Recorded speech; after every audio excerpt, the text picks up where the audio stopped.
All right, welcome back, everyone, to Seaweed Brain, a Percy Jackson podcast. We keep finding cool people to bring onto the show, and cool people keep saying yes. We're gonna hashtag fix it in post today. We're gonna learn about what it means to fix it in post with Charles Bunnag, the colorist of Percy Jackson and the Olympians. Stick around.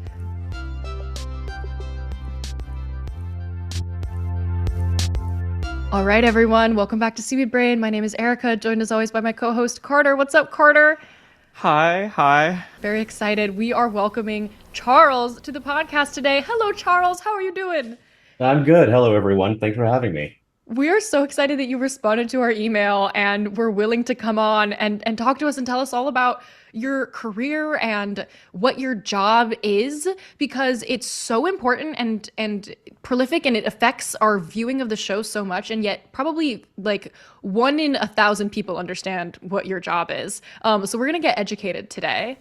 Thanks. Well, one, I'm really surprised that you reached out because, like you said, most people don't really know what it is that I do as a colorist, and I'm not joking or trying to be funny or anything. Like several times when I said, "Oh, I'm a colorist," people thought I did hair, and I'm completely serious about that. And let me just throw something out there really quick. Yes, Yeah. a lot of things are fixed in post, but on this show, we don't fix in post, we finish in post. Big difference. Yeah. Big Yeah. difference. Okay. I love Fix it that. in post. Fix in post. Yeah. Every movie, every TV show, anything will have that occasionally. But in a perfect world, what I do is part of the plan from the beginning. Even though what I do is at the very last step, like literally the last thing that happens creatively, along with sound. Uh, this is the very last step before it gets packaged into either a DCP for theatrical or whatever file that goes out to streaming.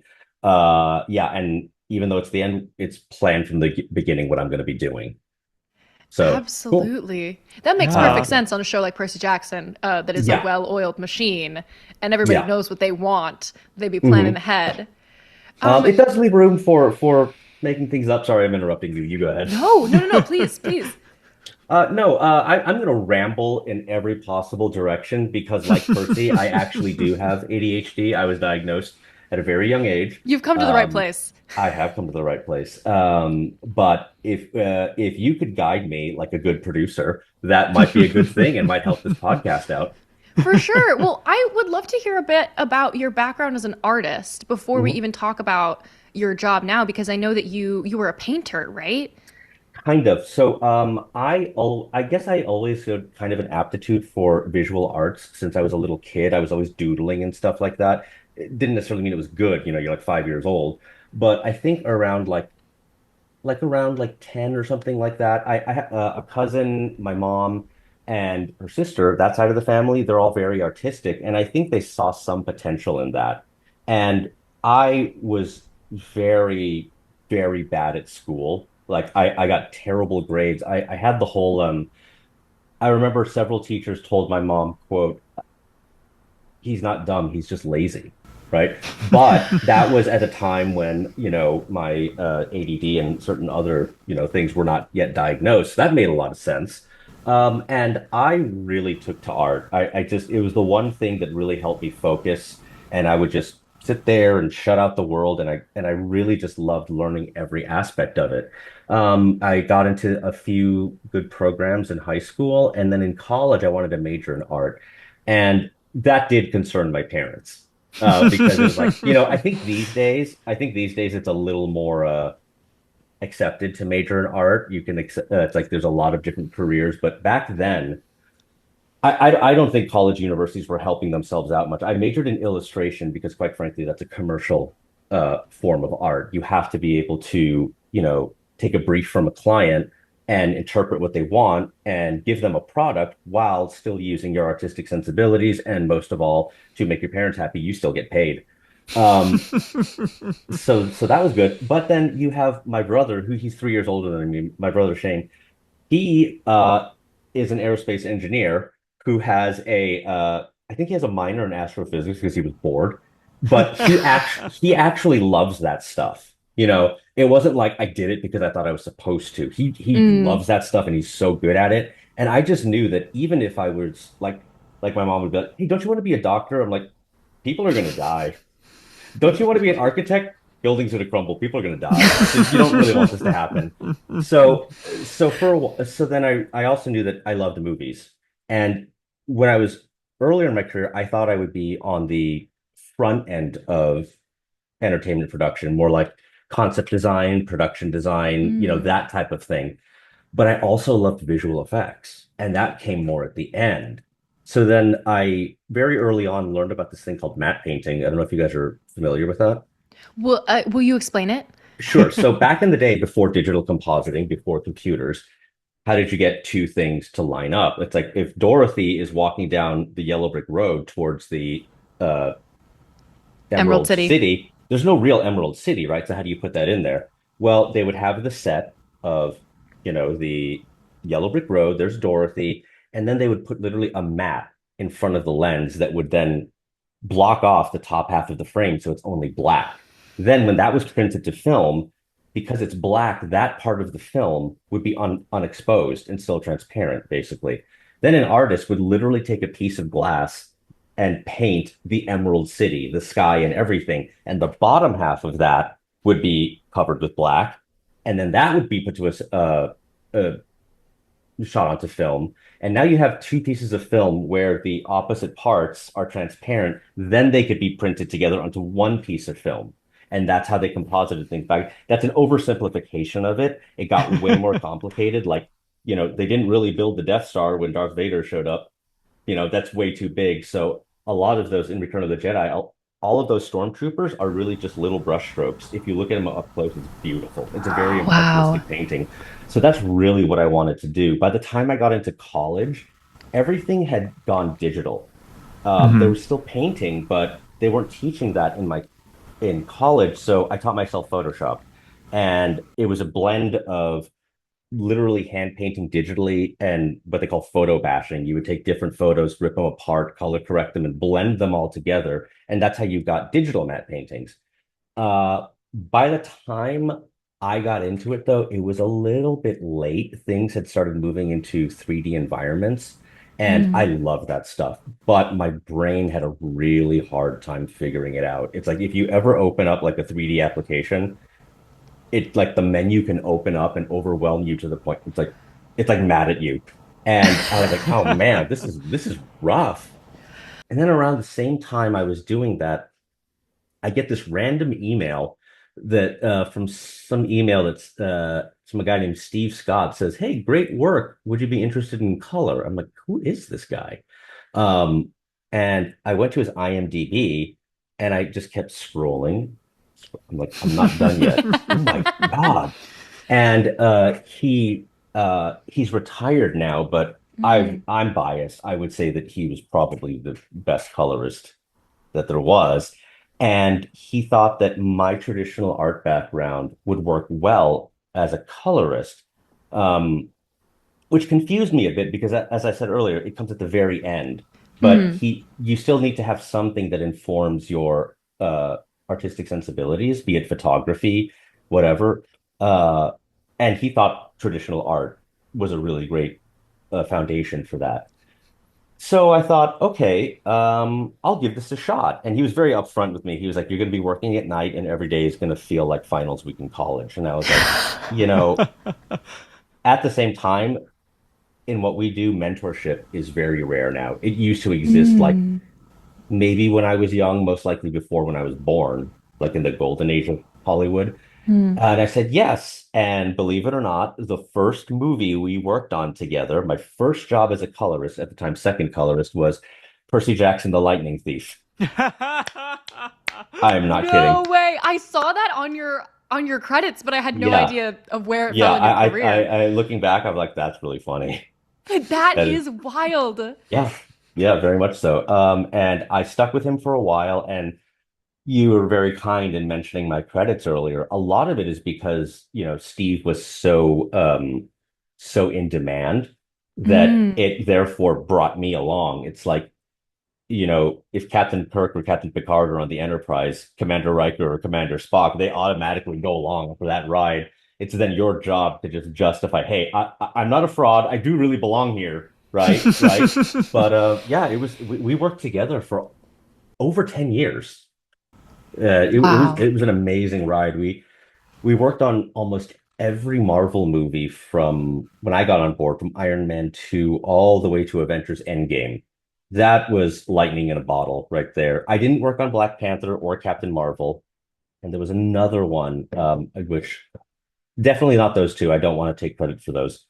And we got to go up to Skywalker Ranch, work with George Lucas on some stuff, and then towards the end of our time together, we got to work with Jon Favreau on, The Lion King and The Mandalorian. So I was like, wow, this is that was a pretty amazing time. And even though I mentioned earlier that he worked me really hard, he was also very much like an uncle. So I Mm. was very, very lucky to have that relationship.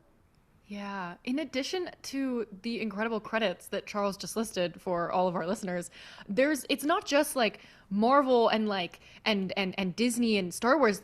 Also, we're talking The Revenant, like Mhm, Birdman, freaking mhm. Gravity. Secretariat, Eat, Pray, Love. You know Like, Secretariat. I Eat, Pray, Love. I just helped out a little bit. That's an Yvonne Lucas special.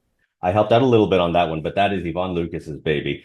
but there are so many like that you have touched in your career, like regardless of Hmm. your role on them. Like, I sorry to be crazy, but Mr. Megorium's Wonder Emporium, one of Hmm. my favorite films. Really? I think about it all the time. It was like a book I read as a kid, and Hmm. I genuinely think about it and reference that movie like very frequently. It's an important part of my So like go lore. if you go back and watch that movie, look at Natalie Portman's fingers. She moves her fingers a lot. So you remember how I was talking about earlier that like, oh, if you need to composite two images, you need to basically find a way to create a mat to put the image. That's no different digitally. You still need to create a Mm. mat because it's still a flat image. That's how you get like if you need to put a picture behind me, you have to create a mat of me. So every now and then you'd have to replace a background or something like that. And let's say we would always look at the frame and be like, Natalie's doing something. She's like, yeah, okay, she stopped before the frame, thank God, because if she goes like this, we're tracing. Oh wow, that's a lot of motion blur, and she won't stop acting. Great, that's awesome. But Wow. that's life. You don't ever want to be a hindrance to the actor. That's really what we're here to do. Because if you don't believe in the actor, what are we here for? Yeah, yeah. Wow. So you've had this unbelievable journey and you had this like really really special mentorship relationship that's like really really rare now. And Hmm. then at some point you ended up at Light Iron. Hmm. And you've been at Light Iron, which is a Panavision company. And then you are on Percy Jackson and you did season 1 of Percy Jackson. Like Hmm. where did that connection get made to Okay, like Dan Schatz and them and that team? so, like I said, I've been working with Steve for a long time, and most people don't stick together that long in the field like this. And then I had finally thought, maybe it's time for me to move on and do my own thing because I had turned down several offers to branch off before, and I had a feeling that there was this thing like, are we holding each other back? Like, Steve, you could retire. You don't have to protect me anymore. But he would never say that. And I kind of anchored him like, well, this is my identity. I love doing this stuff. So I got a call from Light Iron and they were interested in bringing me aboard. And it was tough because I really loved working on all of these huge genre things, right? But Yeah. I knew it was time to move on. So I heard that Light Iron had a really good reputation of having a great culture with really awesome people, and I'm like, I think that's what I need right now. Mm. So I accepted the offer. I went there, and no joke, I get a call the next day. It's like, hey Charles, we've got a show that we're bidding. I want you to get on a Zoom tomorrow. We just want to see if you'd be a good match with that team. I get on the call. It's Dan Schatz for Percy Jackson. And I'm like, okay, so the first job here is might be Percy Jackson. It is the That's weirdest. so full Yeah. circle. Yeah. Dan already had a relationship with Light Iron. He really liked working there. I think he knew that if he went to Light Iron, he was going to get good work from any of the colorists. But season one was going to make very heavy use of virtual production, what's Hmm. kind of With generally known volume. as the volume, but that's really a term that ILM kind of just coined for it, even though this was ILM's virtual production. And I had a lot of production, a lot of experience with that because of The Mandalorian. Mandalorian and the Book of Boba Fett and stuff like that. Yeah. And there was a concern about like, are there gotchas or this and that? And I'm like, not really, except yes, and what the hell does that mean? There are just certain things where after a while, for anything, be it visual effects, cinematography, anything, after you work with something, it's almost like you start seeing new things because you've trained your eye for it. I'm sure over your years of doing anything that you've done, it's like you look back and it's like, how did I never see that before? It was there the whole Mm-mm. time. It's the Mm. same thing here. So I think there was this thing where I was like, oh, I would know what to look for ahead of time, or how could I help things out?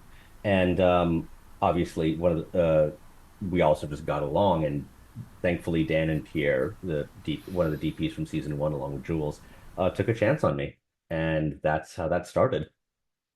Wow. It's so interesting also that Percy Jackson was like the movie was your first job because a lot of people who work on this show worked Mhm. on the movie, but that's because Did of they? Vancouver. Like, Yeah, that makes a lot of sense. That yeah, makes a lot of sense. hair makeup stunt guys, like a lot of the stunt guys. You know, it's funny you say that, how like things happen. I used to train a lot of martial arts, and I think I there was a guy I used to train with. He was a I think he was an Olympic Taekwondo guy, and I've seen him get killed in three different movies I've worked on. So it's like So cool. they bounce around. I'm like, hey, Alan just got shot again. Cool. So Wait, can you tell us about which martial arts you train? it's kind of a blend. My teacher Ed Monahan has a really deep background. Dan Inosanto and Jerry Poteet were two of Bruce Lee's best Hmm. students. Oh. They broke off in two different ways. Dan was really into the whole conceptual thing where you should study multiple arts and blend them together for yourself. Jerry's thing was I only teach what Bruce taught me because I don't want to. I'm just going to pass on what he passed, and then you do whatever with that. Ed was with Dan for a long time, and Ed put together a belt system that was a combination of Muay Thai, Sabat, Brazilian Jiu-Jitsu, and Jeet Kune Do, and a couple of other grappling styles. Wow. And then after that, he trained with Jerry until Jerry's death, and then he began to incorporate that stuff as well. Hmm. So it's Jeet Kune Do, but that doesn't have any belts. That would be like somebody saying, "I have a black belt in boxing." Well, you're full of it because that doesn't exist. Yeah. You just do it a lot until you get better. But he wanted a way to quantify things, so he has a separate belt system that he put together Hmm. that is more like MMA, but for self-defense, and carries a lot of the more. It's like you train modern with like shoes on. You know, we're in a gym, we play music, Mm. but we still Mm. try to keep some of the traditional values, the value of like, it's not just athletics and a sport, it's a mix of both. Yeah. So, Yeah. anyways, we got derailed there. Wait, that's so cool. That would have been my other life if there was a time like in my early 20s when I was so into it that I thought, do I want to do this? But uh, I think I knew that if I didn't give the visual effects entertainment career of my all, I would come to regret it. Yeah. So I had that was actually kind of a tough decision, but here we are. Yeah. In another life, you were a stuntman in Percy Jackson I instead of would the have just got colorist hurt a of Percy lot. Jackson. Maybe. I would rather just be like sitting back, like, do it again. That looks like it hurt. You I could be don't the have to do coordinator. it. Yeah, maybe. Do you work a lot from home? I'm just curious because you have such a nice setup here. You have like beautiful natural light and like really comfy No, chair. I wish I was working from home. I did for a little bit. This setup here is really just my home office. And when I say office, it's like my junk pile. And other rent. I tried to move it out of the way. That's my pull-up bar, and I was like, oh my God, that looks so broy and douchey. Get it out of the way. And it doesn't move any further, so it's No, still it's in No, great. it's the still in hint of frame. it is tasteful, I think. It's a tasteful hint. We all got switched to work from home for a little bit during COVID for Mhm, obvious mhm. reasons. But generally, up until maybe just a few years ago, work from home was not a thing for colorists Hmm. because until streaming really kind of took over, Hmm. we all the hero format, as they would say, was the theatrical release. And you Hmm. can't really have a work from home setup that's a home theater. So what would happen in the past was every colorist kind of worked out of their own theater, be it big or small, but you basically had a theater. This room would be like one of the smaller ones about that I would work in. The wall would be a projection, so there would be a projector there, and the screen would be over there. But if you really, really needed to see what things were going to be like, you'd go to like one of the every company will call it the main theater, and it would be like being in a commercial theater, but it would be set up with a colorist somewhere and with a calibrated, pristine, perfect projection and different formats and stuff like that. Because you also need to be able to sit down with all of your creatives. We don't just work in a vacuum and say, I'm going to make it look like this. As I said earlier, it's kind of like illustration. Yeah, I'm bringing my artistic sensibilities to this, but it's not my show. It's not my movie. The director of photography has shot an image with an intention. And sometimes it's like, hey man, just get it there. Or they're very open to collaboration. Oh, why don't we try that? Why don't we do this? And they are serving the director. And the director, in some cases, is serving the studio, right? So, it's as proud of as I am of the work that I do, I can't just be all like, I did this, we're done. It's like, no, that's just not how it works. So you need to be able Yeah. to have an environment that supports all of those people in the room at the same time, and you can have like this open conversation. And they need to be able to see it like the right way. It's like if you're gonna put a movie on the big screen, you're like, well, I looked at it on my laptop. I'm pretty sure this is gonna play well in the Chinese IMAX theater. Like that's not very responsible. So Yeah. That's so interesting because I specifically like in my notes I wanted to ask you about like how your job has sort of changed meaningfully since streaming has become a thing and since movies are on our laptops and or movies on our TVs and TV is on our laptops. it has, it's the change has been rapid but gradual enough that I haven't really thought about it, Mm. but as like some type of like detriment. But if I were to go back way back, what preceded color grading, what I do is color timing, which is I was why is it called color timing? Well, it's because you had your film strip that would go through the chemical bath and they would expose it to light. And depending on how long it was exposed to light, the amount of time it was exposed, that makes it Mm. brighter, darker, more red, less red, but they could only do RGB, red, green, blue, brighter, darker. They couldn't adjust contrast. They couldn't adjust individual sections of the image. Then when things went digital, the response was immediate. Like, oh, this changes everything. The tools were still pretty simple, but as the tools evolved, it got into kind of, are we getting into visual effects territory? It's like Mhm. it's like diet compositing or poor man's compositing, and now the tools are very, very close where it could be dangerous in a way that's like you could do it, but should you really need to Mm. know what you're talking about or why you're doing it this way. But the big difference is that you're right, well, as you mentioned before, streaming tends to be the hero format now, which means we're working off of monitors, right? And the Mm. difficulty that comes with that is that everyone has a screen. We're looking at a screen right now, right? But the difference between your screen and my screen and the screen right there, like if you go to like Best Buy and you look at that wall of TVs, they put the same picture up on everything. It's like, why does everything look different? Mhm. Because Mhm. every TV is trying to, sell their own brand or they're brightening it or putting this or that. Who knows what's happening to the image? Mm. And originally, if you colored something for theatrical release, it would go to film. That's it. The problem then was it's never an exact match because film is a chemically photochemically based. So all right, this theater and this theater's reel are pretty close. But when people say things like, I was there, I saw Star Wars in 1977, I remember exactly how it looked. Probably, but the guy next to you remembers it differently, and they're probably right. So, but then it got to digital theatrical exhibition, and at that point, every DCP was exactly the same, and that was great.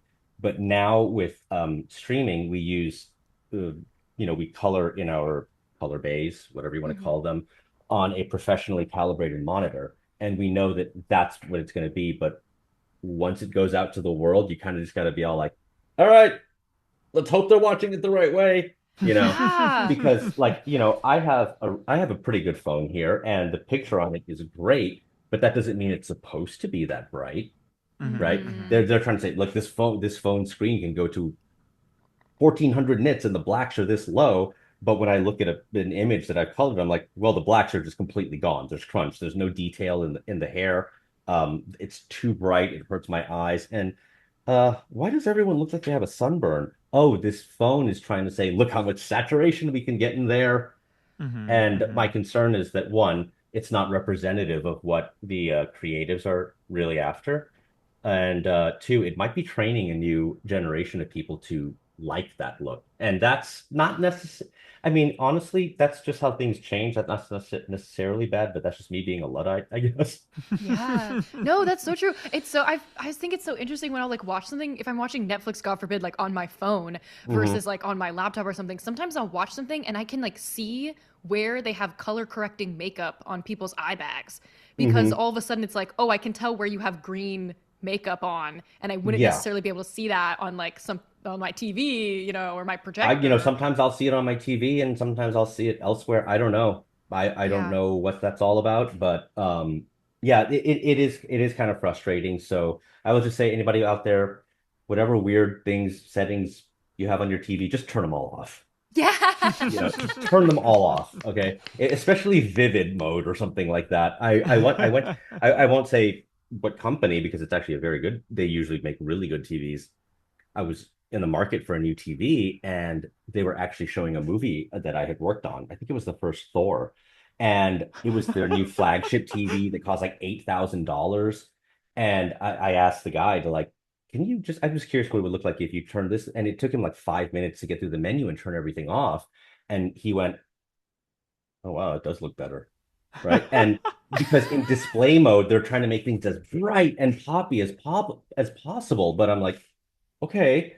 Um, Please tell me that you told him that you colored no, that no, no, movie. no. That's no, That's no. such an incredible flex that you just walk buy a TV and I mean, it's an LA it's your Best Buy. I'm work sure they on. It's hear LA it. Best Buy. No, but it's it's look, when you're lucky to work on as much of the stuff that Steve was brought on for, it's just going to happen. But my point was, he was like, "Well, are you still interested in the TV?" I'm like, "No, I don't want." And respectfully, I don't want to spend thousands of dollars for features that I'm just going to turn off. Mhm, Yeah. Right? mhm. So that shows like the technology is there, the panel looks good, this and that, but just stop, turn all this stuff off, these Yeah. features that you're never going to use. Anyways, that's my rant. No, that was so interesting and exactly what I was so curious about. And were you at the premiere? And like, did you get to see Percy Jackson on the big screen? So the premiere, yes, I was. Dan was very kind to invite me to that. And what with the premiere though was a theatrical premiere, and so we Mhm. did do a theatrical pass of that, where you guys were there, Oh, right? cool. Oh, Yeah. wow. So you can't just take what we did, what you see on Disney Plus, and just throw it up there. It will look completely wrong, because on Disney Plus you have there's this term like dynamic range and latitude, um, HDR, high dynamic range, all that stuff. In terms of color, or in terms of brightness, this is your lowest point and this is your brightest point. We're using all of it for the HDR of Percy Jackson on Disney Plus. The traditional theatrical projection literally has about this much range compared to that. So if you threw that on there, it just wouldn't work. Also, Yeah. traditional theatrical projection has about its P3 color space, which is pretty big, but you don't necessarily have you can't perceive as much of it because you don't have as much contrast. Percy Jackson actually is using this much color Oh, because it's on a wow. stream. It's high dynamic range on a streaming service. So we had to do a conversion and then tweak it a bit to make it look good for the theatrical pass. Wow. That's fascinating. Yeah, so those larger movies, they don't just do the theatrical pass. They have to, okay, we did a theatrical version. We got to do the IMAX version. Okay, there's a Dolby version. There might be a Yeah. 3D version. There might be a Dolby 3D version. Oh, wait, there's an IMAX 3D version. Yeah. Are they doing the premiere version at a higher brightness? Okay, there's that one. Okay, let's do regular home video SDR. Let's do home video Wow. HDR. Okay, there might be more. Oh, wait, they're doing that weird other like special thing. Like I think some of the Marvel movies have up to like 22 different deliverables because there's so many Wow. different Wow. versions that have to go out. Wait, stupid nerdy question. If you had the opportunity to see a movie in Dolby or IMAX, like what would you choose? What's your ideal theater? My my answer, okay, so my I have two answers to that, and they're both honest. One, I tried to see the movie the way the filmmakers intended. So Right. whether I like 3D or not, whether I like high frame rate or not, like if the director is like, I made this movie with 3D in mind, I will try to see it that way. I really, really like Dolby. I Okay. really like Dolby because it has deeper contrast, it has brighter brights, more color. However, there's also the argument that someone might be making a movie for traditional projection. It's like, no, I really want this to feel like an old movie, right? Like a movie from that era. Mhm. And just because we're making this new version looks brighter and poppier, that doesn't mean that to me personally, I'm like, wow, that looks really nice and really cool. But if the director goes, that's not the feeling I wanted from it, though, that's very valid as Mm. well. Just because you have a new Yeah. format doesn't necessarily mean it's the right thing to do. Yeah. So, Did you try to Wow. see Frankenstein in a movie theater when it was playing for like 2 days?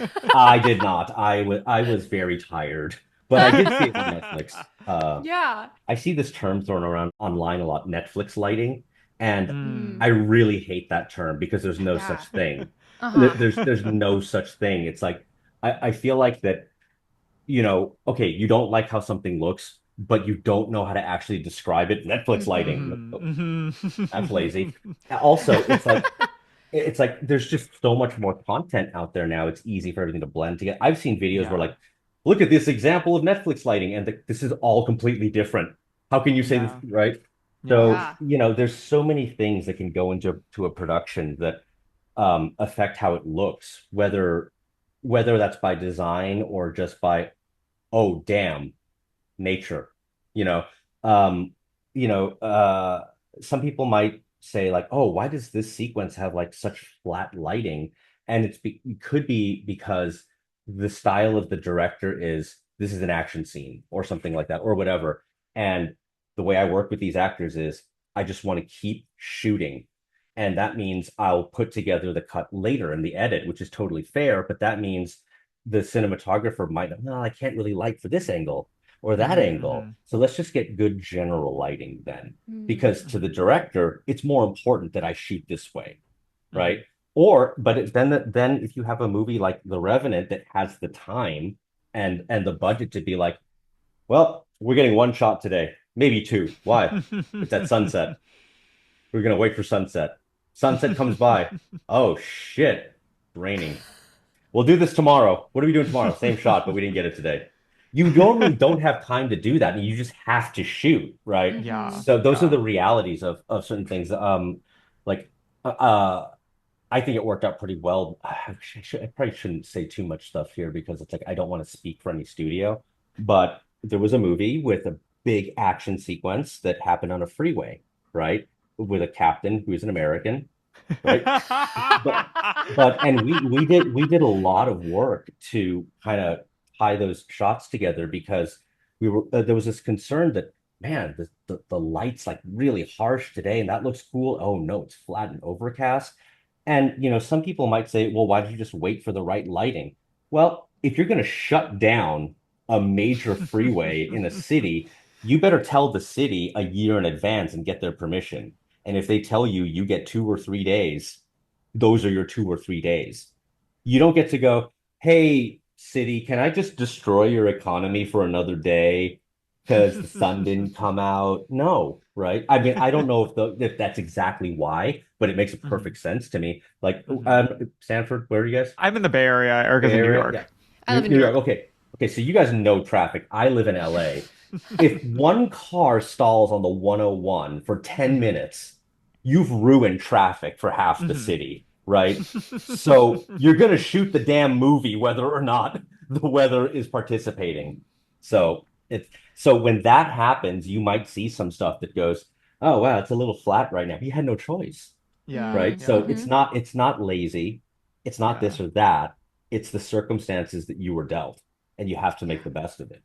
This is So, so Absolutely. fascinating. mhm. Is it generally true also then that to the extent that people are looking at, say, like clipped sequences from like a digital piece of media, that if it's from a movie, based on what you're saying, that's like not generally like the preferred format for the movie, not just because it's not in a theater, but because the coloring and the sound design and everything is just one of the many formats and like maybe not the primary format that we're looking at when we're all picking apart, say, like a screenshot from a trailer or like like a 20-second sequence out of like a theatrical release movie in whatever version came out subsequently for like VOD or whatever. Mhm. Or like, why do they look different? Or I guess I don't know. I didn't know that it was literally like the file is different, the like color ranges and the Yeah, dynamic so ranges are it all is. different. They can be. So I've seen this. It's like where they'll take a movie like, I don't know, The Matrix or something that we're all familiar with, and they'll show, oh my God, this is a 35 millimeter scan of the trailer from 1990, 1998. And it looks like this. And then the theatrical looks like this. And then the home video looks like this. They keep changing it. Well, one, if I don't know where they got that scan from. Did you scan it properly? Did you color time it properly? I don't know what the hell they're doing there. And then secondly, back then it probably didn't go through a digital intermediate, which is what I do back then, where you have more tools to get all of the colors. So then if you do get, then you get to do another release, you're like, they might be like, I wish I had these tools back then. Mhm. Maybe we can like, and it's not to like change it into a different movie, but it's like, oh, I can get nicer skin tones forward now, or this and that. Mm-mm. Um, and then there's some certain times when I'll see like on Reddit, it's like, oh my God, in the same year, this was the trailer and this is the movie. The color's different. Yeah, because the movie's not done yet, and maybe somebody changed their mind. Like, yeah, I like it this way better. So Yeah. things just change all the time. And yeah, I know then it comes up to the whole like Star Wars thing of like how much can you change a movie over and over and over and over. But hey, if George tells you you can, I won't change something. Anyways, um, Wait, yes, for Percy Jackson, this is such an interesting project because I know a lot of people talk about the show like we're making eight little movies. We're not making mhm, like a TV show, we're making eight little movies. And so yeah. you're balancing like TV show versus making eight little movies. And then also we're balancing the language of a fantasy that is really, really grounded. Hmm. And I know that's something that we've talked a little bit with Jules before about Dan really emphasizing like it needs to feel grounded, it needs to feel real. And I'm super curious. And I think one of our patrons also, we reached out to our patrons for questions, and our Oh, patron okay. Haley was particularly curious about like doing reality, quote unquote, versus fantasy, quote unquote, and how that plays into Percy Jackson, which is both and like lives in Hmm. both worlds. And how do you like use color language for both of those worlds in the show? So, usually, people will say things like, "Oh, the hypersaturated Marvel look." The Marvel movies are not actually that saturated. Sometimes they are, sometimes they're not. It's whatever tells the story properly for the creatives. I personally approach things as just first, does it look real? And then the very subjective, does it look good? Mhm. And sometimes I might think, oh, should be a very poppy sequence and something like that. And it'll be like, nope, nope, you've gone too far. I see what you're doing. But this starts looking like maybe a little video game-ish or something like that. And usually that's because there are, well, to me anyways, this is how I can see certain things in real life. As things get brighter, they tend to become desaturated, right? As they get brighter, and like you get things like lightning, that's super bright. It's just white. There's other things going on, like what gases are being, combusted and things like that. But you have these outliers like neon. Neon is one of those weird things where it gets brighter, but the colors are getting more and more saturated. But you don't see that very often. So if you're trying to ground something in reality, but all these colors start going neon, but there's no neon signs around, you're like, something's off here, right? So there's subtle things like that. Sorry, my cat is really messing with the blinds right now. So, Oh, Morty, don't make your me do cat it. heard about brightness and saturation and was like, I'll show you brightness and saturation. Yeah, seriously. Um, Yeah, so there's things like that, or if you'll notice the colors for everything, it's like, yeah, there's color separation, but not just cranked saturation. I think Mm, I've noticed over my career that sometimes people always say they want more saturation. What they're really looking for is color separation. Like, how can we make sure that if you look at Percy's shirt here, there's a blue green, like what's it called, a shacket type of thing, and then blue underneath. But if you're not careful, that can kind of blend into each other, mm, right? Mhm. And if they say something like, "Oh, I want more saturation," and you just crank the saturation, everything's just going to blur into one blue-green mass. So, Mhm. so what you want to be sure is, what if I separate the greens out a bit without oversaturating them, and separate the blues in different directions, and that way you see the difference without it looking like, what the hell? Wait, you just broke the image. Put it back, put it back. So there's things like that. It's the difference between reality and and you know grounded in reality versus fantasy. Sometimes it can be very subtle. Sometimes that's just in the storytelling, right? Yeah. Everything can look totally real. It doesn't have to be bright and poppy. There are fantasy movies like Willow Mm. from the 80s. I wouldn't consider that a very bright and poppy movie, right? Mm. I don't know. I mean, honestly, feel free to disagree with me here. No. But No, no. the story, the production design, the costumes, I think right away it's a fantasy.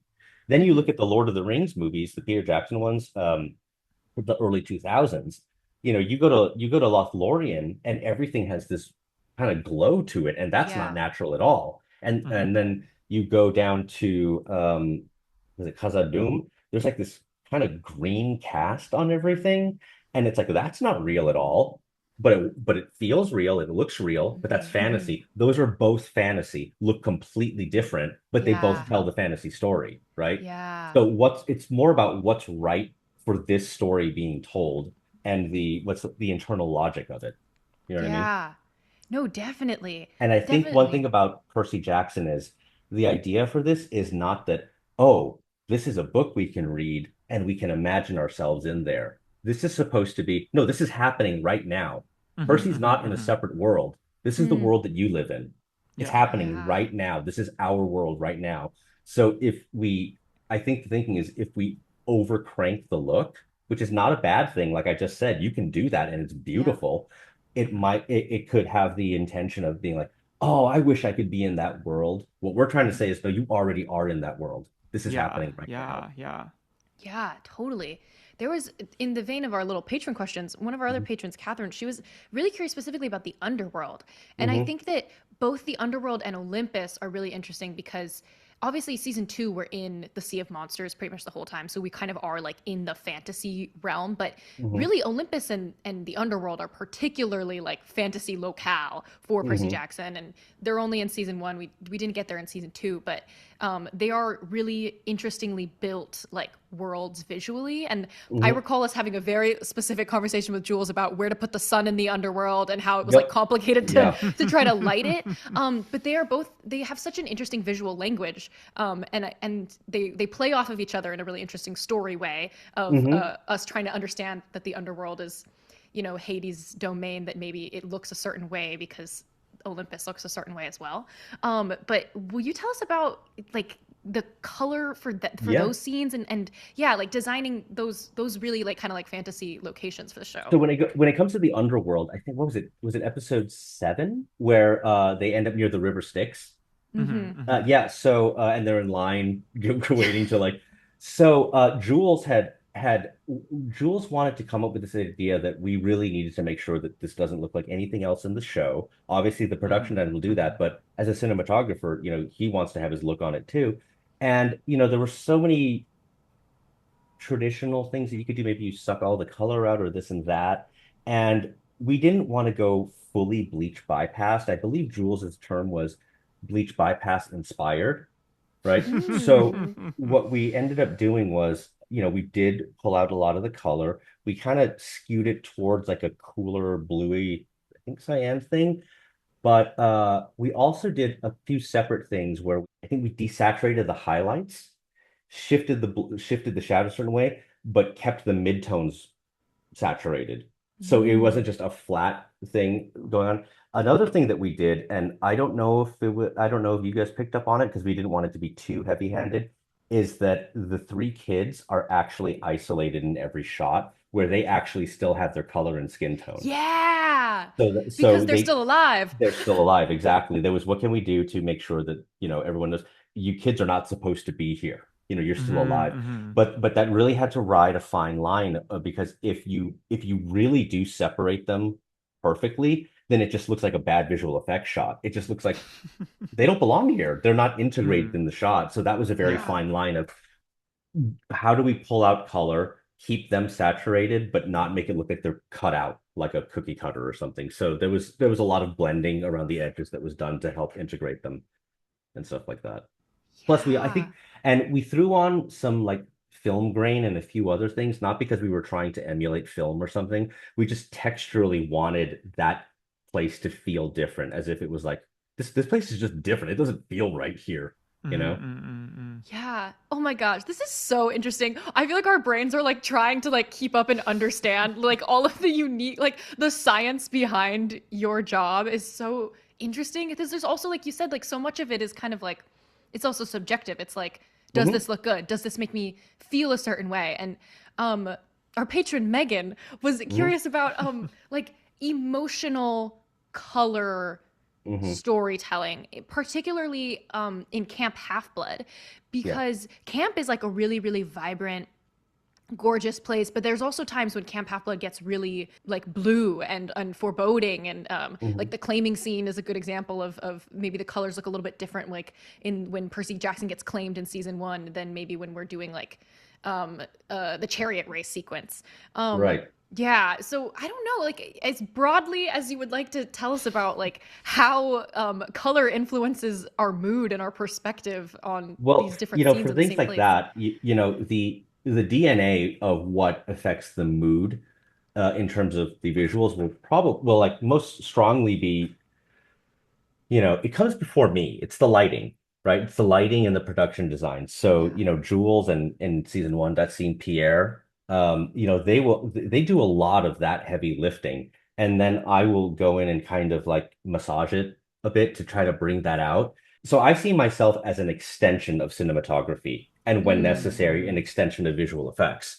Mm. I am basically just a living version of a light that Jules can point wherever he wants it to, either be make that wall darker, make this face brighter, or it's just that those leaves in the background, those few pixels that are bugging me, change that, right?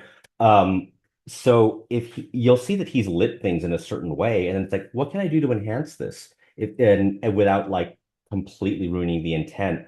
Sometimes it'll be like, oh, this is a very simple example, but I think it's one that's easy to wrap your head around where it's like, oh, okay, this looks a little too happy. So and so is supposed to be kind of sad right now. So then you'll bring it down a little darker as long as it's like, okay, this is the right luminance level for this environment, but a little darker. And then someone might say, yeah, but now I can't see Percy or Annabeth's face. And Mm. then it's like, if I put a light on their face, it looks like there's a spotlight on their face, right? Mm. It's because if you know the room is this dark, you can't have that unless there's like a Hmm. candle or a lamp motivating it. Okay, so what about if we put a soft vignette around the whole image instead? It gives you the feeling of a darker image and they're enclosed and isolated, but you still know it's a sunny day. And that as subtle as that may be, it can change the vibe of the shot. You know what I mean? So Yeah. that's kind of something you can do to help Yeah. redirect the eye and enforce the emotion. Oh, so But cool. yeah. Yeah, But, because you're also an extension of visual effects, I feel like we have to talk to you a little bit about the end of episode 204. oh The my God, yeah. most stunning, Hmm. ridiculous, like should be on a movie screen, like worth my Disney Plus subscription sequence of all Hmm. time with the ironclad being Really lifted into quick, the you sky. guys got to talk to Eric Henry then at some point if you can. He's the show's We VFX supervisor. If you we're can get working him, on it. okay, okay. Fingers crossed. Yeah, he's great. He is fantastic. Yeah, the ironclad. Oh my goodness. So that's another thing where oof, that was so we had this term, oh, we got another chariot race because the chariot race in 202 was really the thing that was like, Yeah. okay, because again, like I'll get to the ironclad in a moment.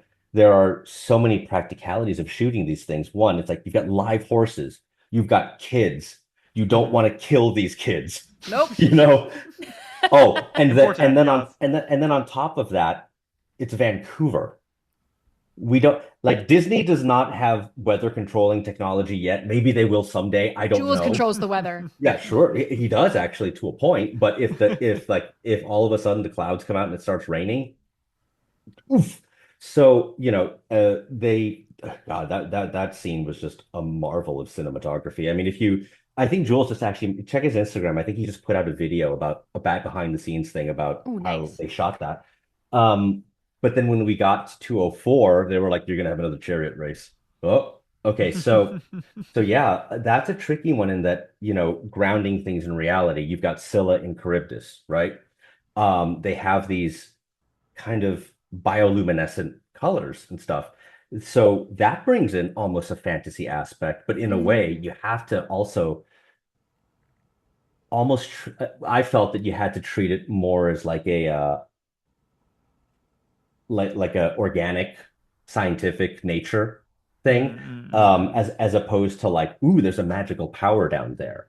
Because Mm-hmm. if you have a light down there that is so powerful, it's like we all know that water gets really dark really fast in those conditions. It's like, okay, so if that's happening, water wouldn't transmit light like that. It's one of those things like the uncanny valley for like CG faces.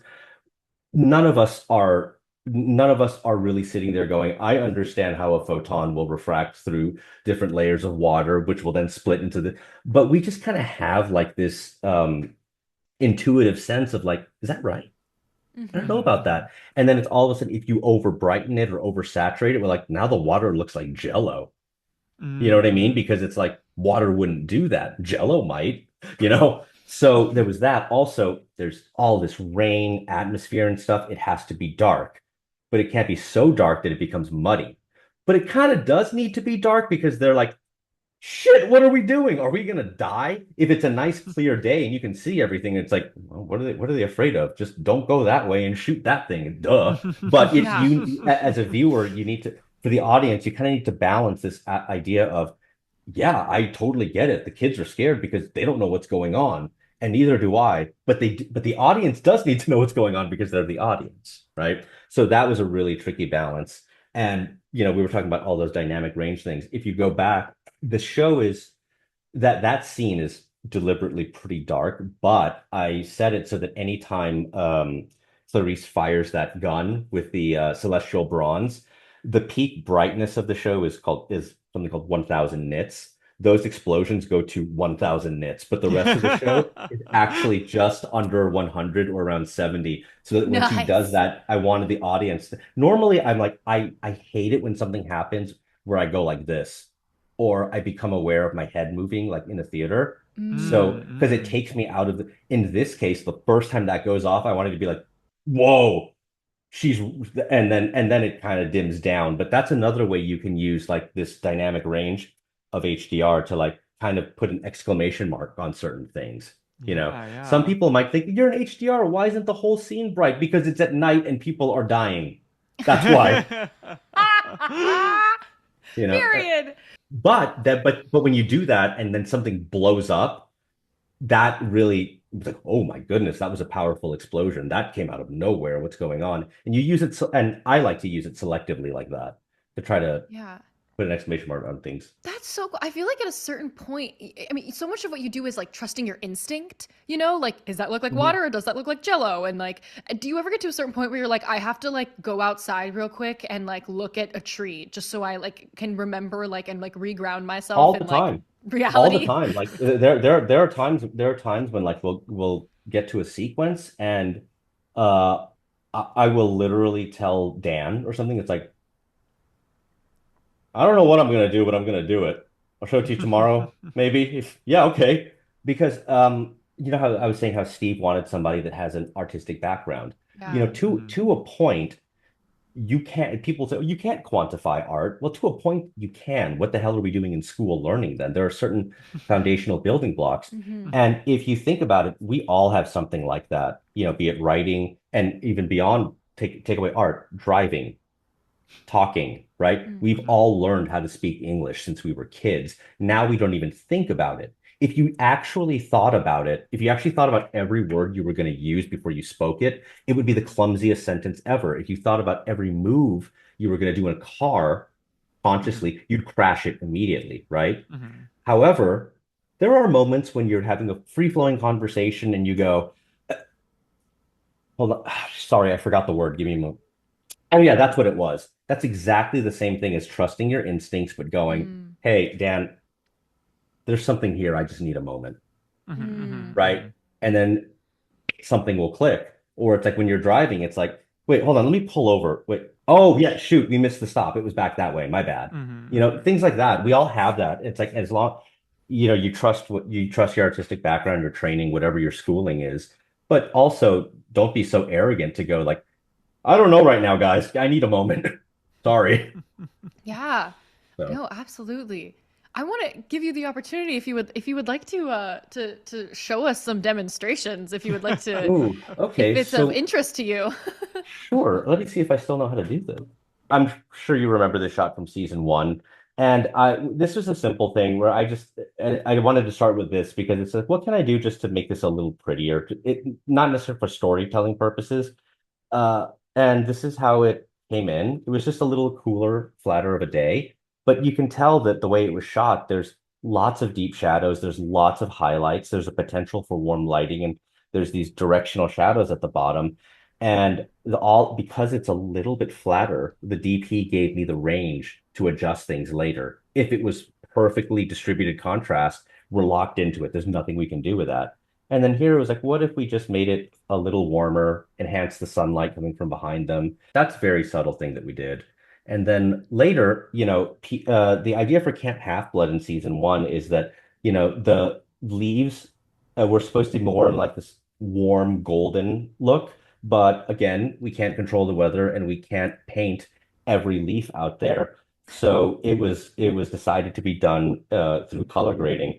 So that's actually how the forest looked on the day. Whoa.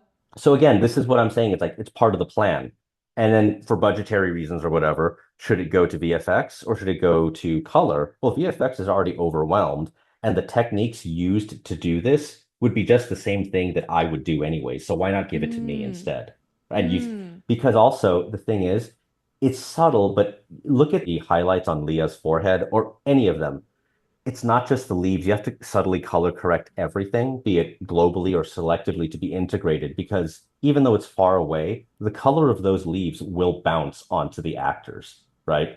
So the highlights before were a lot cooler in that green world, but if we only changed the leaves, they would look like they were cut out of the image. So you have to make sure that it's not just the leaves, the whole world, the shadows, the highlights integrates properly. Wow. This is so cool. Another thing is that for Medusa, it was decided that, this is a good example of the grounding in reality, I think, from a fantasy aspect. Medusa's power comes from her eyes, right? So there was a Mm. thought, shouldn't we do something special with her eyes? But we shouldn't do something that's like this super glowy, lasery thing. Because at that point, you could see her from far away and be like, well, that's not right. We should just run away. So here, this was done again, as done through color instead of VFX. So it's not necessarily a glowy blue thing. It was just that what if they were a bit brighter and it had like this almost icy stone look to them because she turns people into stone, right? But gray would be a little too dead, so it kind of has like this icy blue stone look to it. Yes. Whoa, that's so cool. I didn't even think about it, you know, like the conscious thought of like, is that a contact? Is that a VFX? Is that a colored Well, thing? that's exactly what we would hope for then. Here's an interesting thing from season two, where we this is a finished VFX shot of Polly from 206, and I thought it would be a really good example of one. I think they did a great job on this. So they finish their shot, it gets sent to me, and Jules and Dan work together with me. It's like we wanted this to feel darker, like he's more isolated, right? Mm. So what you'll see here, this is the final. This is how it shows up, I believe, on Disney Plus. This is just technical sciencey gobbledygook. It's not supposed to be that red, but that's kind of some intermediate step. That's basic color correction. There's a vignette. Then you'll see how there's selective shapes darkening and brightening certain Whoa. things. And then it was like, okay, giants are tricky, right? Because really the physics of them interacting with the environment would be a little bit different. So we came up with this thought of that fire that's in front of him. If you're a normal person, that fire would easily light up your own face, right? Mm. But this guy's a giant. Maybe his nose and his chin are enough to cast shadows on his own face. Is that true or not? I don't know. But we felt that it would help sell the sense of scale. So we thought, what if we did like that kind of like Halloween ghost story flashlight look to sculpt out his Mm. face, but it brings out some detail and hopefully like kind of increases his scale a little bit. So Yeah. this is all just like what can we do? How can we use these tools to, again, be an extension of Jules in this case, you know? Then there are another thing where the invisibility hat. Okay. So originally the invisibility hat, the look was going to be done practically. There was a bunch of different lens tests and lighting tests. But it was it was very difficult to direct, right? Mm. Because it's just if this is your lens and it does this, it's just going to have the same look wherever it goes. And if some of the action goes out this way, well, then it's going to mess with that. And it's very important to keep in mind when you wear the invisibility hat, that makes you powerful, right? There's an Mm. irony to the look. It's like it's a shield in a way, it keeps you safe, and the look needs to say that. So that's the original plate, and that's the look in the show. Oh. And so the reason it went to me was simply because it's more interactive. You can tweak things in real time with me. It's like, no, maybe that's a bit too much. Let's move this and let's move that. So the way I came up with this look is the invisibility hat. Yes, you can say it's magic or something, but this is going back to that phrase of, it's got to be grounded in reality. Mhm. If Mhm. she's invisible, this thing needs to be bending light. Okay. So the first Mm. step was, okay, let's see what's in the plate. All right, there's enough detail back there for me to like give a hint of something. So this first layer is this distortion effect that is kept only on the background, Mhm. obviously, because we only see that. It's kind of like a heat ripple effect. Maybe that's like the light bending. But then if the light's bending that much, we also just wanted to make it look more interesting. This is chromatic aberration, which is where, these images are made up of red, green, and blue. When you line up those channels exactly, you get an image that doesn't have these weird artifacts going on. But if you move them out of place a little bit, you get these weird, funky like edges to them. Then what I ended up doing was adding camera shake to each individual red, green, and blue channel just to give it a little more energy. Like it's not just shaking this way, it's also zooming in and out at different scales. Oh, wow. And you might notice that there's a hint of a gap just between Annabeth and the ground, like around her shoulder. The idea there again is this is a shield that is like around her. Yeah. This is so cool. And then that's the final of it. This one is tricky because in the background there's just kind of like a flat grassy field. I think you see the effect way better on a shot like this one. Mm. Yeah, that like whole mountain edge. And then there are other times where in 208 where let's see, is this the one? Okay, so I think this is how it looks. These two shots, we've got Percy and Luke running right towards each other, right? Now imagine how difficult it is to get this many kids running at each other with this camera setup and not hurting each other. Then you have to redo it all again, but then Mother Nature goes, yeah, that's cool, but what if the sun comes out? And the sun does not come out here, right?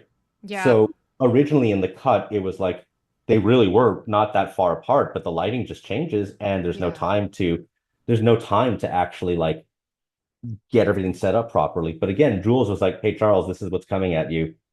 So he knew. He knows the data is in there. He knows what he's shooting. Uh-huh. And so if we do a split, this was what I would consider my chariot race for 208. Yeah. The lighting in that whole sequence is unique. And I remember thinking when they first got to camp, I was like, oh my gosh, it's the end of the day. Like the sun is like on the horizon. This must have been really hard to shoot, but it Yep, looks yep. so beautiful. Oh, Yeah. thank you. I actually, thank goodness from for the smart direction from Jules at first. My instinct was to be like, can I add lighting or fake lighting or like whatever to the darker shots? And that just looked really fake. And I was reminded that, hey, this is the big battle at the end. This is serious. These kids could die. It's not supposed to be bright, poppy, and happy. Like, oh yeah, duh. Right. So kind of like, and it was shot that way. If you look at the beginning of the episode, when you see Bronte and her army at, Yeah. with all of their bows at the ready, Mhm. there's smoke. It's supposed to look like a battlefield, right? It's supposed to be a Mhm. war zone. Mm-hmm. Um, and then we get into this is a little bit of a mini cut towards the end. You can see on screen right, the sun is really, really coming out there. And then we have sunlight on Percy's screen right. We cut to here. We got Allison doing her thing. And then we get to here. This is how it shows up in the episode, right? Mm-hmm. So the lighting is kind of what I would expect from this shot. Okay, sun's over there. Sun's not so much out there. The sun's back out over Back. here. And then, oh, there's nothing. So these, and you know what? If you go back now, if you've seen this, watch every movie you've ever seen. This happens in literally every movie, Yeah. Yeah, every yeah, yeah, freaking yeah, yeah. movie. So in the end, this was an so in the if you look in the foreground here, I actually ended up adding some of my own fog and mist into these shots because some shots had them, some shots didn't, and that even if the color matched, that helped integrate the cuts a little bit better. Even though this is brought down and it's more coherent with the rest of the sequence, you're still getting a hint of the sun is coming from off screen, right? So Yeah. if he's looking in this direction, we need to have some sense of sun there. Is it the best Yeah. match in my mind? Probably not, but it's better than nothing. So, No, it works. It works. so again, yeah, these are just like the thing about these shows, as you said, it's like this is not shooting a normal TV show. It's like this is like eight separate movies.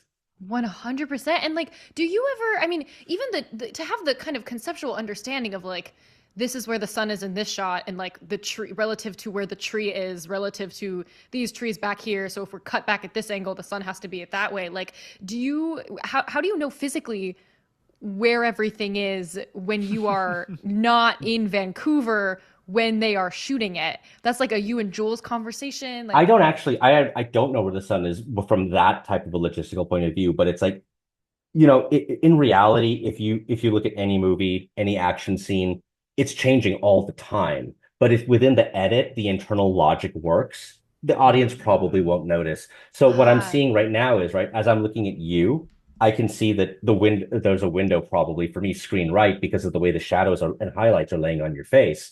So then yeah, if the camera points this way, well then the sun has to be over there. And I just try to keep that in mind as much as possible. And then when things get chaotic, that usually becomes the point where it's like, okay, I think this is where I can start like letting go of that continuity to get to the next scene. Because usually with this stuff, if you try to be 100% accurate to that, you'll paint yourself into a corner and then you'll get to a cut that never possibly works. You have to find a way to transition these things. yeah. Um, Whoa. yeah, and sometimes it's like, does this work or not? And that's basically it because and sometimes there's nothing you can do about it. And you just hope that, I think this is believable. And I think if you are invested in the characters and the story, people will be like, I have been to early cuts of movies where none of the post is finished. And I'm like, oh my God, this is never gonna work. This is never gonna work. And then you look at the audience comments and stuff, and nobody notices that the lighting is changing at all because they're so into it. Yeah. But I feel that for me, in my own little world, it's my responsibility to be overly critical about that and have someone like Dan or something like that be like, they're into the story, dude. We want you to make this as perfect as possible, but remember, this is going to be okay. And I need somebody with that type of experience, Yeah. because that's not where my expertise is. During that scene, there was one cut. It's where Luke is punching Percy, and I was Mhm. obsessing over something that nobody else could see. And I just kept working on it, and I just realized, crap. And I don't know if you guys know PJ. He's one of the producers, PJ We've never Tensiko. met him. Yeah. So he's sitting behind me, and I went, am I doing that thing again? And he's just like, moving on. PJ's great. PJ's fantastic. We've developed that type of shorthand where I can just look at him and he goes, and we're both big Simpsons fans, so we just quote that all day long. Sometimes when he'll like note a problem in the background, I don't know if you'll get this reference. I'll just hear a voice back there go, "Oh, Aurora Borealis." Oh shoot, yeah, that thing. My bad. It's a Simpsons reference, but he's fantastic. We've developed this shorthand, and I really appreciate the people I work with the most are people like Jules and Francois is one of the other DPs this season, and Stephen Mayer. But in the room with me, I am mostly with Dan, PJ, Doug Brzezinski, and Savannah Larson. Zoe sometimes is on the phone calls. She was around personal a lot more on season one, but that's basic. I basically live with those people for about 3 months every Yeah. year. Have you started working on season 3 yet, or that doesn't come until they're done with rap? It depends. So technically, you saw that. You saw that little bit at the end credits of Oh yeah, we 208, did. right? And again, that's another example where I went way too, I was like, okay, it's a dance. It's a dance, these bright colors and this and that. Let's okay, there's blue and pink magenta. Let's really crank that. And then when Dan looked at it, and I could just feel what he was thinking, and I was like, and I adjusted it, and then I went back and forth. I'm like, yeah, it looked like I did melt some neon crayons on them. And it was just, I'm exaggerating, but it was just too much. It was just a bit too much, right? I also was like, made it a little bit too moody. So I need them to, it's their story that they're telling. I'm just trying to help. And as for have I started on season 3 yet? No, not really. There's been a few conversations here and there, but until things like I would say, sometimes VFX will want to look at something with me, get my Mm, ideas, or really they just want to see like, hey, how's this working? Does it look good on your monitor? Stuff like that. And then marketing will begin. There'll be things like trailers and stuff like that. And yeah. then and that kind of is sporadic. And then there comes a point, I don't know when it is exactly, where it's like, okay, we're officially starting season 3, and that's when I just sit down and start coloring episode 301 and through 308. Yeah. Oh, whoa. First of all, the season 3 teaser is absolutely stunning, gorgeous, never been done before, like changed our lives. Um like our podcast focuses a lot on Percy, and so when Mhm. that teaser dropped, first of all, it was not in the screeners. So when the teaser dropped on Disney Plus, we lost our minds, and it looks so beautiful. It fully broke the internet. I hope you were aware. Mhm. I was kind of surprised, but so I was like, really, right? To be honest with you, I was like, wow, they're gonna put this right in the middle of the MOE. That's interesting. It's like coming this year. It's like I thought, really, and this is why I don't have a marketing job. I was like, all right, sure. And then it just started popping up on random parts of my feed on the internet. It's like I was like, the fans like, oh my God, this year, and I guess it's like the marketing people properly predicted that. I think a lot of people have come to expect that when there's a show that's streaming, you can expect a 2-year gap, maybe even Yeah. a 3-year It's a gap. huge And flex. so it's just like, nope, it's coming this year.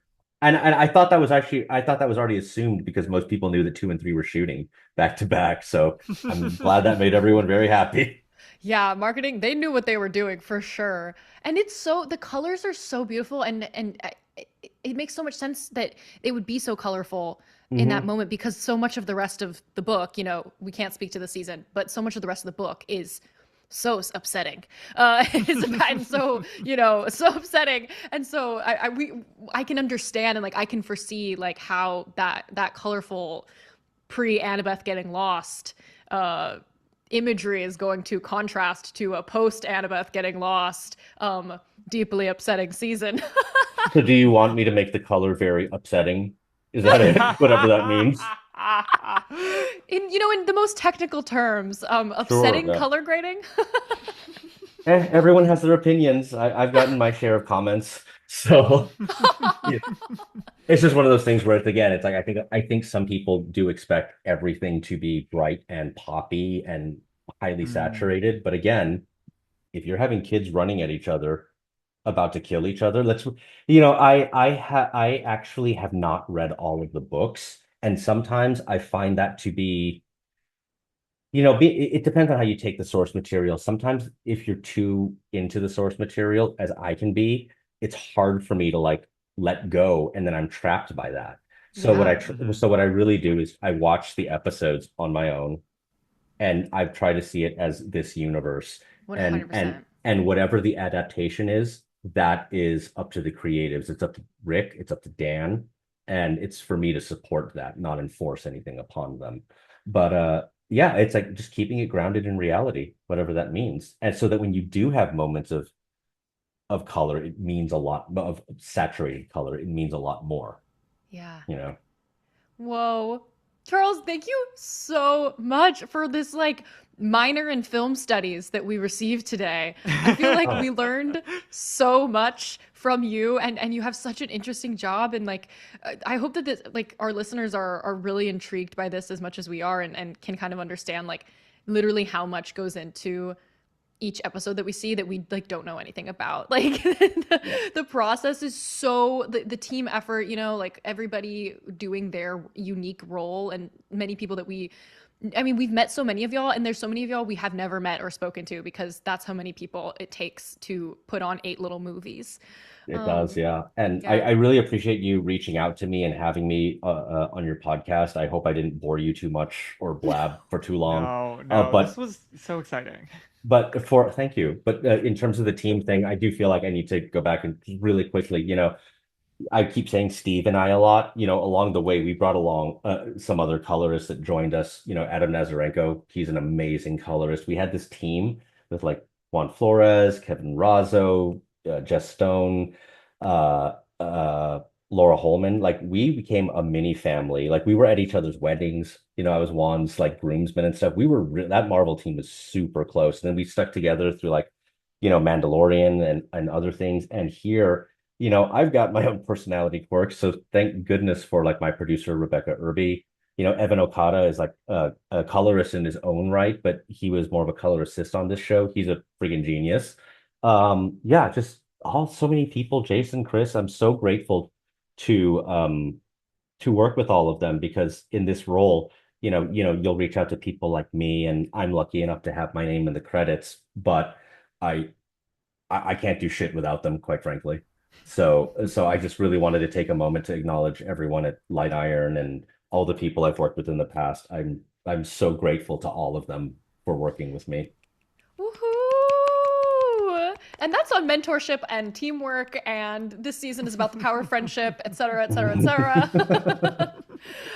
Charles, do you want to tell people where they can find you on the internet? You've been making some really cool posts. I feel like everybody needs to follow you. Oh, sure. I guess the best place would be Instagram. It's just my name. I don't have some cool name. It's just Charles Bunnag. That's my handle. I don't have a website or anything like that. Maybe I will in the future. But yeah, that's probably the easiest way. I think that's how you guys found me, right? I think so, yeah. Yeah. Yeah, usually in the past, what colors would do is, if you have a movie or a TV show, they'd make one post, and I think the term is a carousel would have to sum up everything. And then Instagram, I guess they changed to 20, and I thought that was better. And then there was another colorist I worked with, Pat. He started doing one post per episode, and I was like, "Wow, you're a lot smarter than me. I should do that." Because to your point, it's 8 different looks, it's 8 different Yeah, environments, it's different gotta show shows. off the So work. so yeah, I stole his idea and I thought, why not? Let's just do that. Yeah, a friend of ours always says Instagram is basically LinkedIn now, It kind of and is. it's so true. Yeah, you gotta show off the work. One post per episode, one post per scene if you would like. I mean, keep it coming. That might be a bit much. I do have other thing. I do have other things that I need to make room for. I can't let my Instagram become like a Percy Jackson like fan page. But I know maybe I should. I'm sorry. Maybe I should. My bad. I forgot who I was talking to. Would you like to leave our listeners off with like what's making you happy right now as far as content? Like, have you seen something like really inspiring Oh, I this hate year? this. Movie, TV? I hate this question because whenever I get this question, my mind goes blank. Yeah. And I'm just like, oh gosh, what did I just watch? And oh man, can you just name some stuff that came out recently that No Other Choice, uh-huh. Sentimental Value, Train Dreams, Blue Moon, Stranger Things season 5. I Oh, guess yeah, we're you talking know about what? That Frankenstein. you know what? Frankenstein. Actually, I think you know what? You did just remind me of something. I was very this year's Oscar nominations for Best Picture and Best Cinematography actually surprised me. Not in like I don't think they don't any of those movies don't deserve to be there, but I feel that like the variety of certain things are very, like seeing everything from like I think Hamnet to F1 Yeah. and Sinners all being in Best Picture and Frankenstein. And when you look at like let's take Frankenstein, you're talking about how it looks. You look at F1, completely different look. And then you look at Sinners, completely different look. And but they're all Mhm. being applauded. I think it would be an Hmm. interesting thing for, your viewers to go back and maybe watch those movies if they haven't, or if they have, rewatch them and compare them, and be like, whoa, these are all so different, but they're all being recognized. Why is that? I don't know. Yeah. I'm not going to say why it is because one, I don't know why. I have my thoughts, Yeah. but I think it would be good to contrast these things because sometimes when you get into these categories, you can look at it and be like, well, yeah, of course they're all nominated. But this time it's like they're so different. That means that Yeah. they Mhm. saw something unique to each of those movies. And I think that's kind Yeah. of cool. Absolutely. Everybody, do your Oscars watch throughs. I think we're gonna do a Patreon episode, Ooh, pre or post Oscars, because Carter's always really good at watching through everything. And right nice. now, I'm unemployed, and so I have the time, and so I figured I better watch through everything while I You're got the. not unemployed, you're fun employed. You can I am watch a bunch of movies literally. now. This is the definition of fun employment. Nice. Well, Charles, thank you so much for spending your time with us and giving us your TED talk, and we so appreciate you, and we will probably have to talk to you again for the Titan's Uh, Curse if you don't I would mind. love that. Thank you so much again. Thank you everybody for listening, and I'll talk to you again whenever you want. Thank you. Yay! Bye, All y'all. Bye, right. all. Take care, everyone.